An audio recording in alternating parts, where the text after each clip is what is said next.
بسم اللہ الرحمن الرحیم۔ السلام علیکم ورحمۃ اللہ وبرکاتہ۔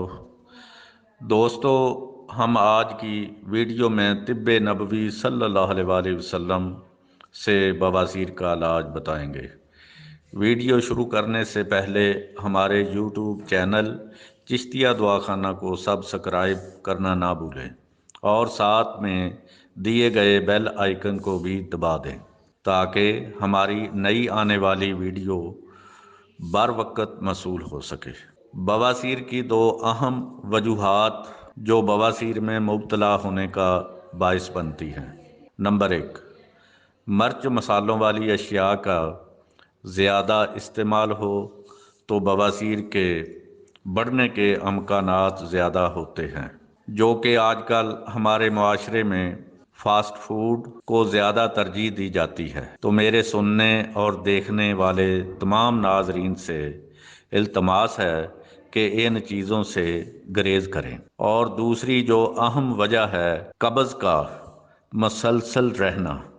دوستو، جب آپ کو قبض کی شکایت ہو تو کوشش کریں طبیب کے پاس جانے کے لیے، بر وقت اس کا علاج کروائیں۔ میں آپ کو بتاؤں گا بواسیر کا علاج ہم کس طرح کریں گے۔ ایک حدیث پاک کا مفہوم ہے کہ ایک دفعہ انجیر کا بھرا ہوا تھال آپ صلی اللہ علیہ وآلہ وسلم کی بارگاہ میں حاضر ہوا تو آپ صلی اللہ علیہ وآلہ وسلم نے فرمایا کہ اس میں سے کھاؤ، کیونکہ یہ بواسیر کو ختم کر دیتی ہے۔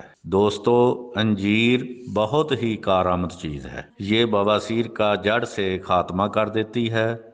ایک اور حدیث سے پاک کا مفہوم ہے کہ نبی پاک صلی اللہ علیہ وآلہ وسلم نے فرمایا، تمہارے لیے زیتون کا تیل موجود ہے، اسے کھاؤ اور بدن پر مالش کرو، کیونکہ یہ بواسیر میں فائدہ دیتی ہے۔ اور یہ بواسیر کا علاج طب نبوی صلی اللہ علیہ وآلہ وسلم سے ملتا ہے، اور اس کے استعمال میں ہمارے لیے بہت فائدہ ہے۔ یہ علاج طب نبوی صلی اللہ علیہ وآلہ وسلم کی روشنی میں ہم آپ کو بتاتے ہیں، اور اس کے استعمال سے بہت فائدہ ملے گا، کیونکہ یہ دونوں جہانوں کے سردار رحمت للعالمین نے بتایا ہے۔ اس ویڈیو کو دوستوں کے ساتھ شیئر کریں، شیئر کر کے اس کار خیر میں شامل ہو جائیں۔